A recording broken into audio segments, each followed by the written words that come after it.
This is the Neighborhood Radio Show, and we are here with Nina. I'm Marcus, and we are excited to get started. Okay. Nina, how you doing? I'm doing good. How you doing? We're doing pretty well. So the first question is going back to not your first memory, but your first dream. When you think of young Nina, what was the coolest thing you could imagine yourself doing? I guess comedy. Any aspect of it, if I can get my hands on doing comedy, that was my thing. So being young, I didn't know if it would be, stand up, because to me, I definitely couldn't be surrounded by a crowd and just staring at, waiting for a knock joke. So, but I feel like this, like a podcast, would be easier. Me and a partner, I don't know where people watching me, and I can push this on just being a good comedy podcast for me. Like, I would love that. Just, I want to make people laugh. So when you think of laughing as a kid, what were you laughing at? Anything that was kind of dark, humorous. I didn't care about anything that would get in pain or fall apart. Break. I like to make anything into a joke. Something that is negative, turn it into a joke, laugh it off, get over it, move on. That was always my aspect of like humor, is to help get over whatever the problems you're going through and just laugh it off. And because you can't take care of everything. You can't. You can laugh it off. You can laugh it off, and sometimes you really just gotta let shit go. Just gotta let it go. So, when you think of embarrassing moments when you were younger, are they still embarrassing, or are they things that you can laugh at right now?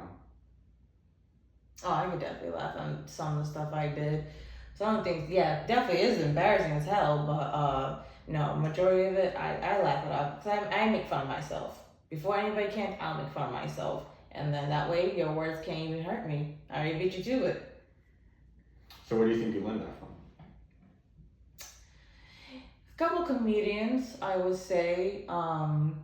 Definitely like Dave Chappelle. Dave Chappelle was one of my icons as a comedian. He was my perfect icon for dark humor. Like, don't give a shit. Life's life. Live the stereotype. Live the bullshit. Who cares? Like, who cares? And we all know he did the worst of the worst of some humor shit.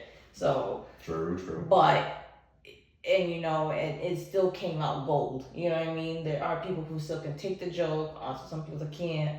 But I think he's like a genius. Comedian genius for sure, all the way. So when you think of things you have to work on with being a comedian, what are some things that you think, you could work on? Oh, definitely like a crowd. The crowd is what's a major flaw for me. It's just I do build too much anxiety. I tense up. The stuttering comes out, brain fog, all that shit. But lately, I've been more good. And honestly, what I tested out is with my workers. I show myself to them. I'm not afraid to show my personality. I learn who can really handle my jokes, and I've just been so much more comfortable just telling off my shit and just whatever. Because essentially, I love that I get to take the distraction of people's problems off their head. They don't even think about it anymore because you're too busy laughing at my shit. That's what I love. But I still been like getting over it though. Crowds. I gotta learn with the bigger and get over it. Pretty much jumping. I just gotta keep jumping. And I'm getting a little scared of those little clips. I'm like, eight's good right now. But eventually I feel like I could get over that eventually. Have you been on a stage before? A couple times. For what? I've done like plays, choirs, shit like that. I was like on a news reporter for high school before, stuff like that. But I've been in a bunch of front crowds. I mean, shit, just even when we do a presentation on your projects, I already feel like that was hell. 15 of these kids ready to freaking boo you and shit over your shit. Yeah. Teenagers are assholes. But no, I've done stuff, and in the moment, it's when I was so confident, it didn't bother me. But growing up, insecurity hit a lot, and I'm trying to get away from that. Cause I hate when it does take over me and it makes me not who I want to be, or I can actually show you. I can show you a good fun time, and then but once that shit hits, it's like I'm a wall. Like don't even look at me. I'm shy now. But I have been doing so much better with that. With what? Just dealing with like a crowd and like my insecurity. It depends sometimes in the moment. It just clicks in my head like we can't do this. So sometimes I need like someone to reassure me, listen, it's gonna be okay. Cause you know what I mean? Like when I fail, I'm alone. No one's there to help pick me up, nothing. You know what I mean? Like I gotta deal with it. But no, it also makes me stronger because I'm like, no, we can't do this. We can't do this again. It's okay. What's gonna happen? Boo you? Oh well, do it again. It's okay. Not everybody's gonna be a fan. Yeah. So that I learned. Not everybody's a fan. And I learned that the hard way. HR reasons, hard way. So what do you think of when you think of not everyone's gonna like you? Like, what's the first thing that pops into your head? Oh, I mean, the first thing I think of is like, it's just reading the face, if anything.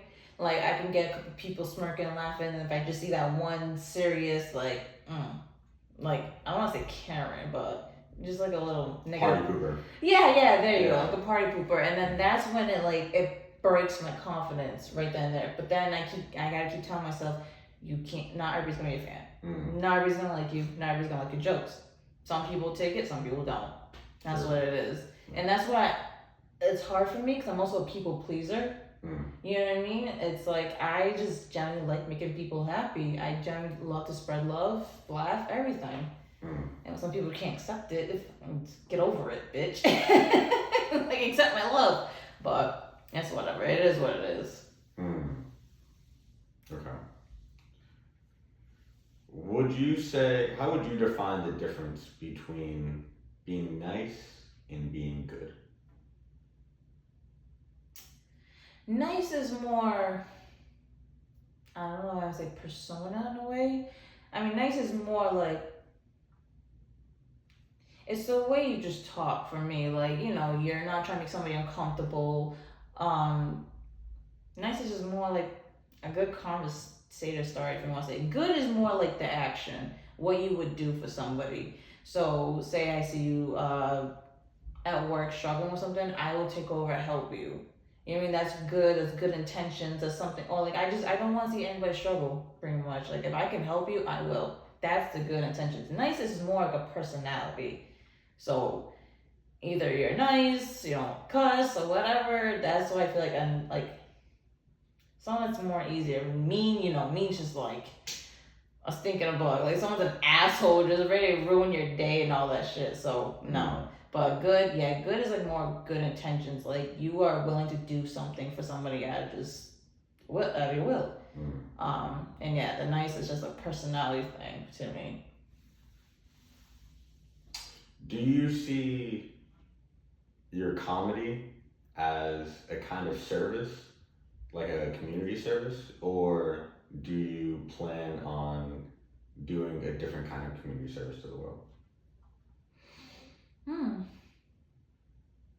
I guess in a way it could be like a community service. I mean, if I could be someone that people will be willing to see and feel good about just whatever I gotta say and just take the weight off your chest, I think in that way it could be a good community service in a way. But for me making it to a good community service, that's a hard thing.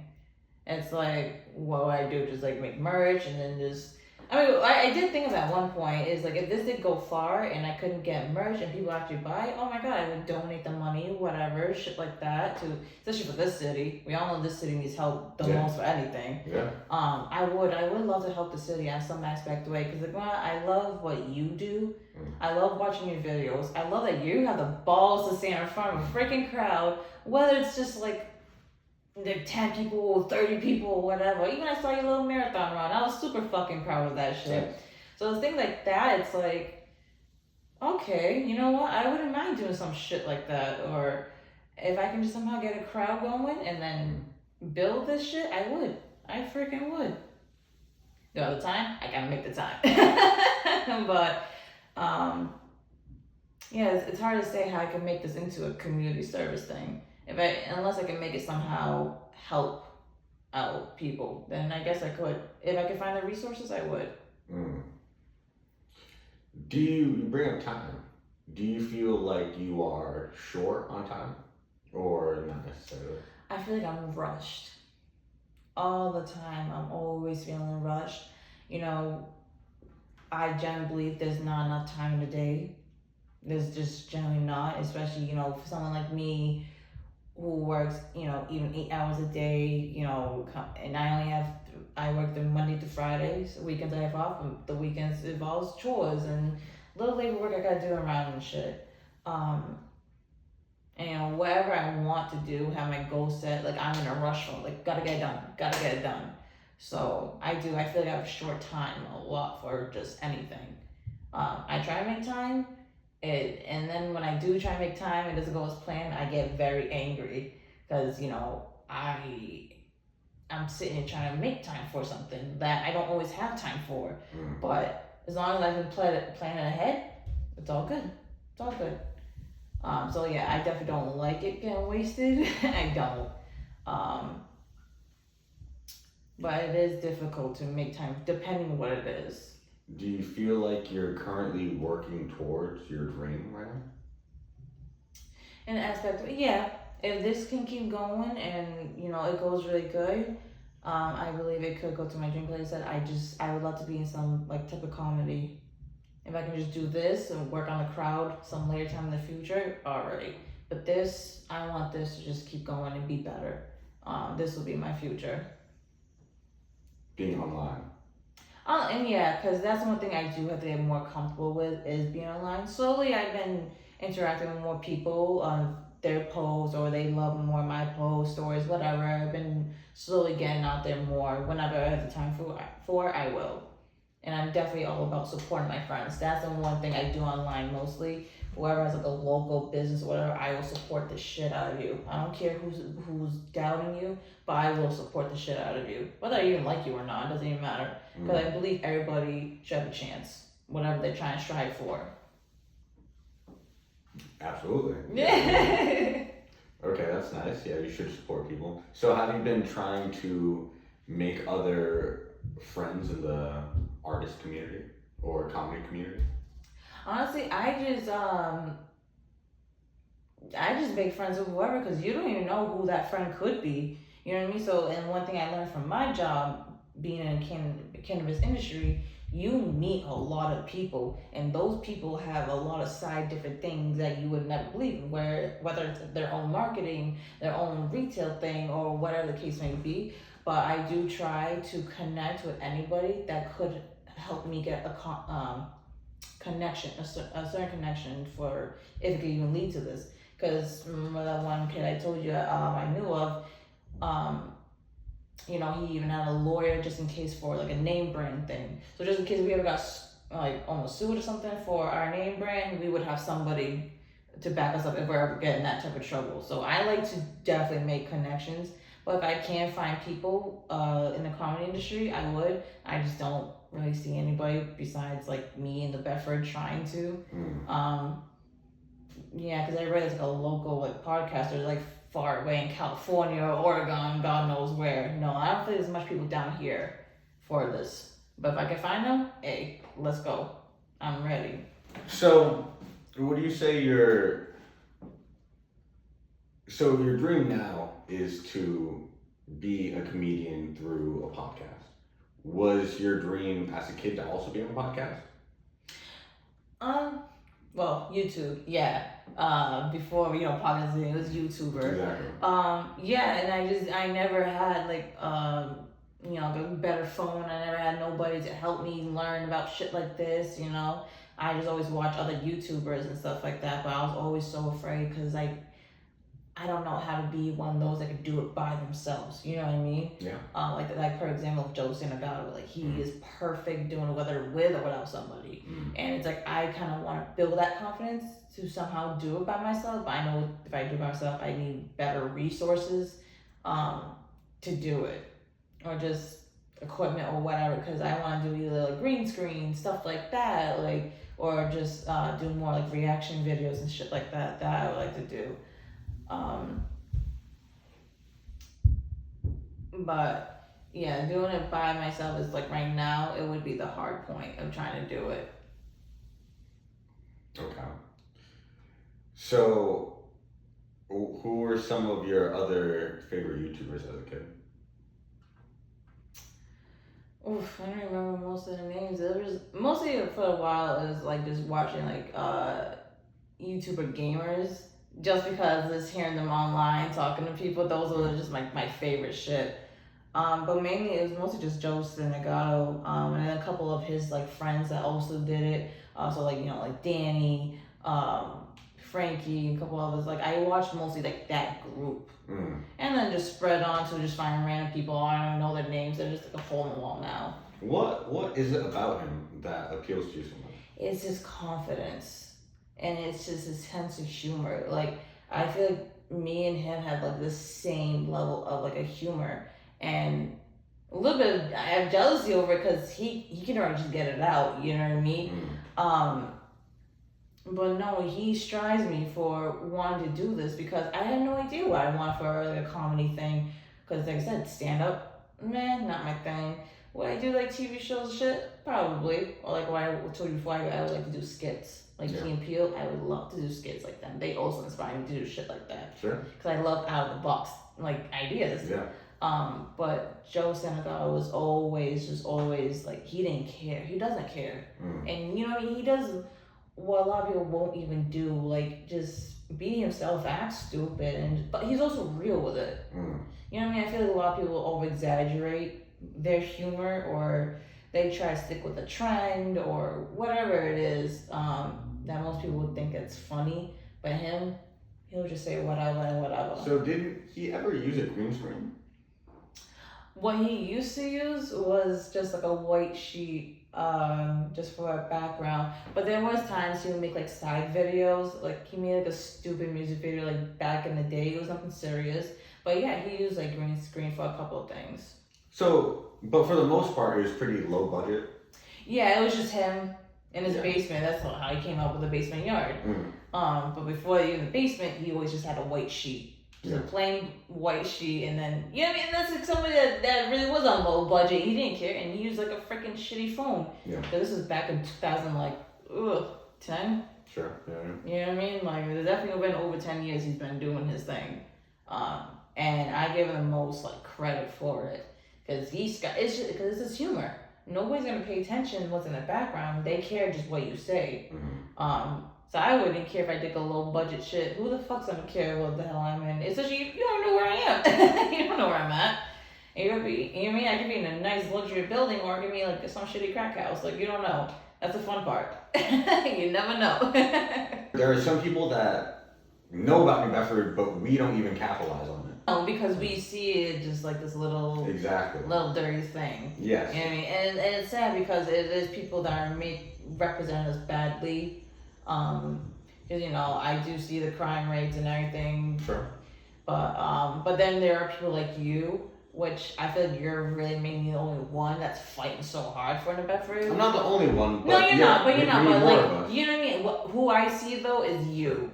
You know what I mean? You do have other people, but you are like sitting there. Let's go. And I'm like, I do respect that. I respect the shit out of that because who else is really doing that? I know you definitely have friends and followers who definitely are doing it with you. Even like city councilors. I mean, I'm not going to say our mayor is our biggest ally right now, but we do have people in our government and local community leaders and church leaders who definitely are with the people, and local business owners for sure,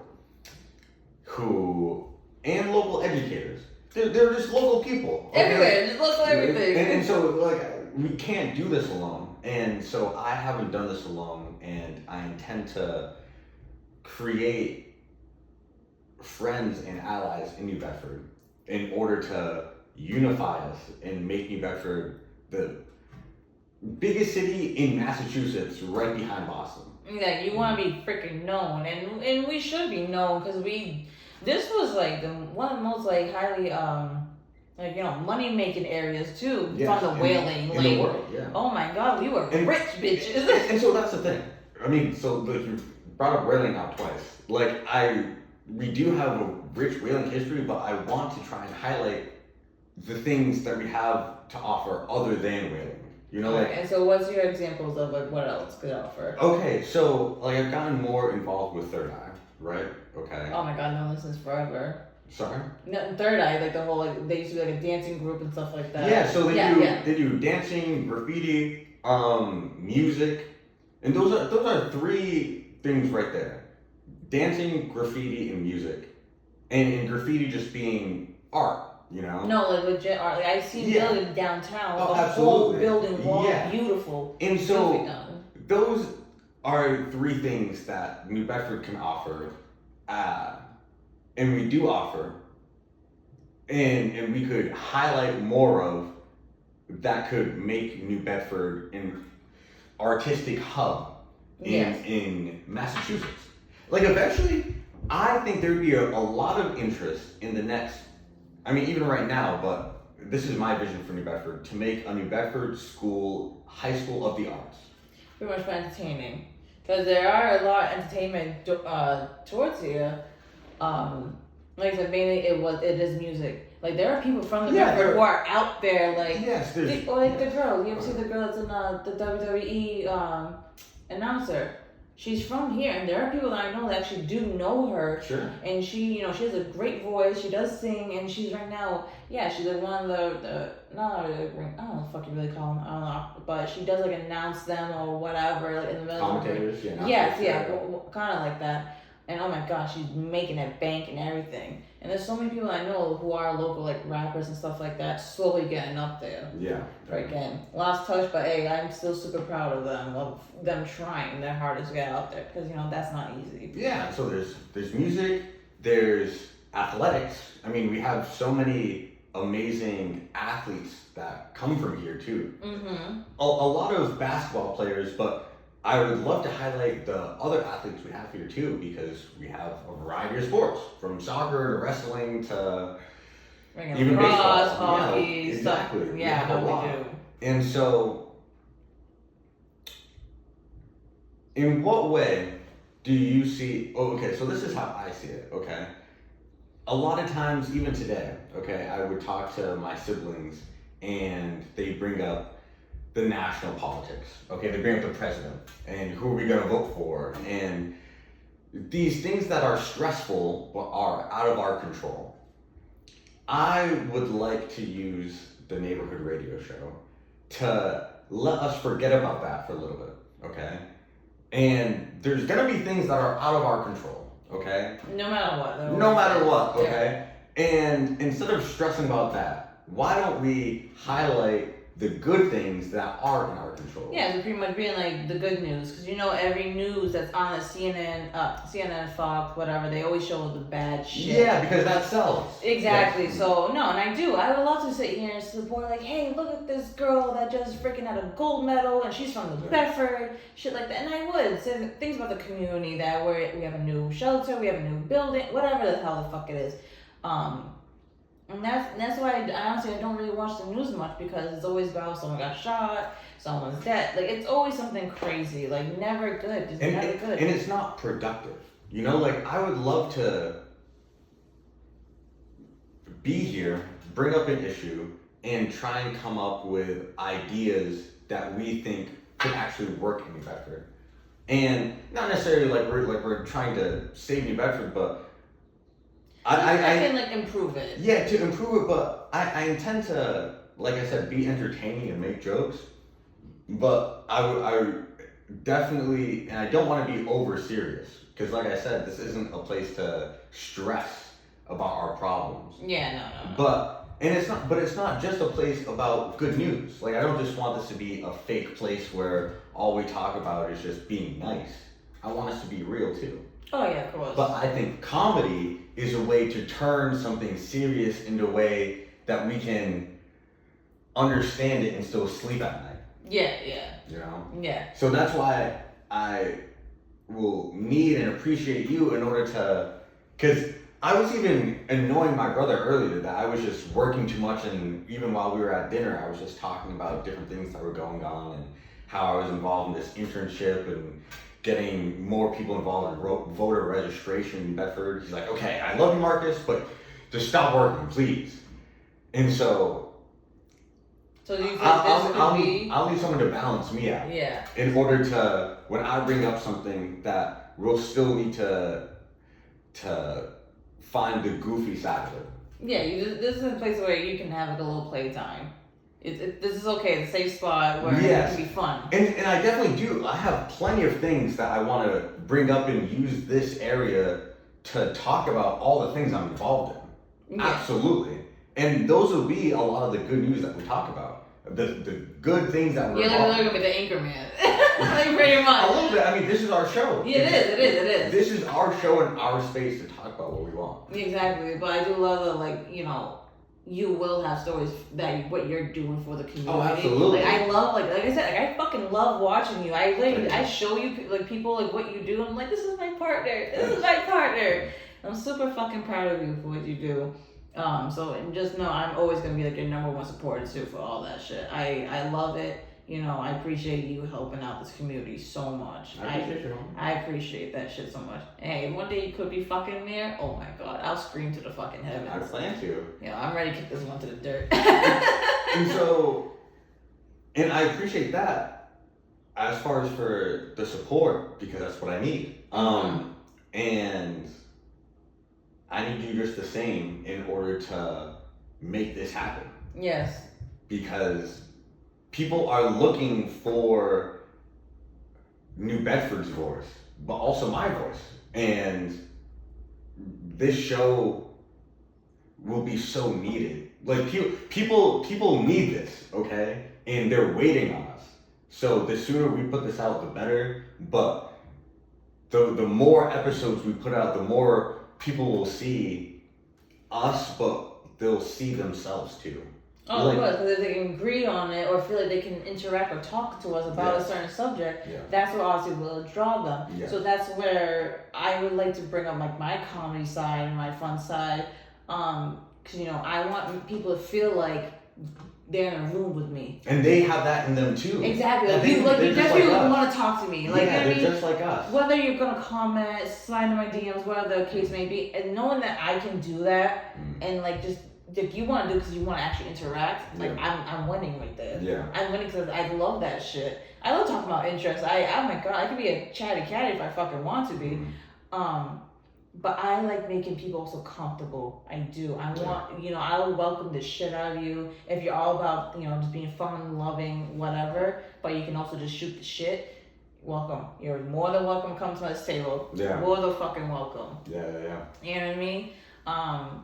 Even then, I still have like one person I asked if he would come onto the show. I would have to talk to him again. It's been a while since I brought that up, but there's one other person, you know, a couple people I do want to push on and try to be like, hey, it's okay, just do one episode. That's all you gotta do, one episode. No, I would love to hear you. Know what I mean? Because like these are the people like I can have good conversations. I do all the fucking time, and they're like this is the side of me. It's like I want to show people because I can't show this personality by myself. Like I need someone to help bring it out of me, and that I just keep fucking going. It's weird. I don't know, like a Gemini thing or fucking whatever, but like.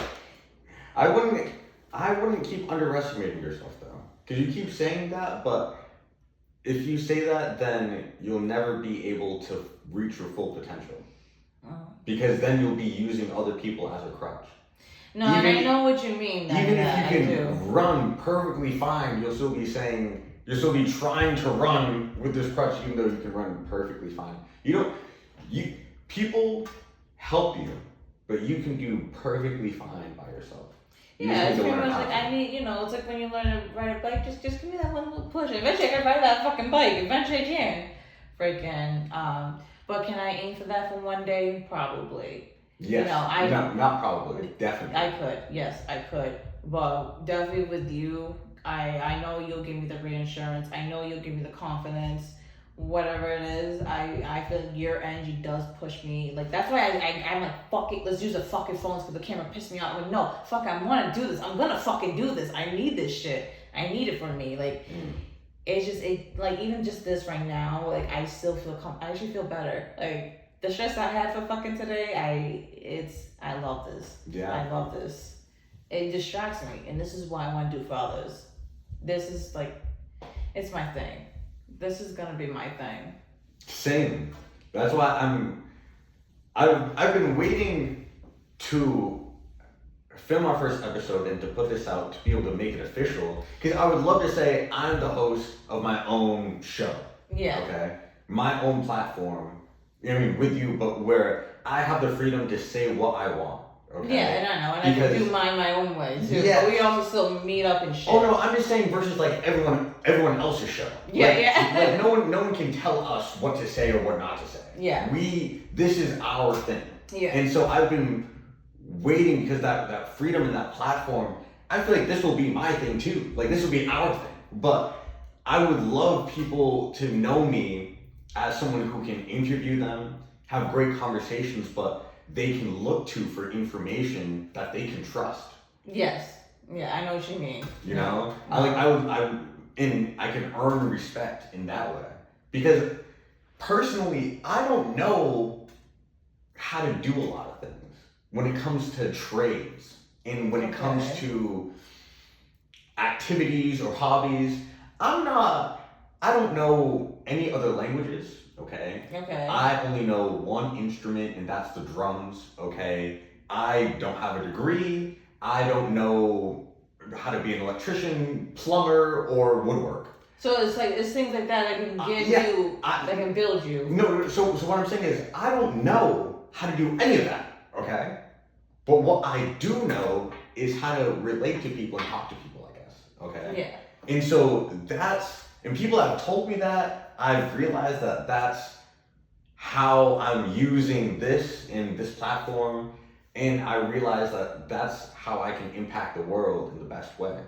So that's why I'm really excited to do this as soon as possible, you know? And why I keep saying that the content, the fact that it's genuine and relatable is the most important part, and then everything else will come after. Okay. No, that's nice. That was beautiful. You've been here on the Neighborhood Radio Show, where we talk about local issues, businesses, and art here in New Bedford in an entertaining, funny, and informative way. You've been here with Nina and Marcus here in New Bedford, signing off. Until next time. Peace. Thank you. All right.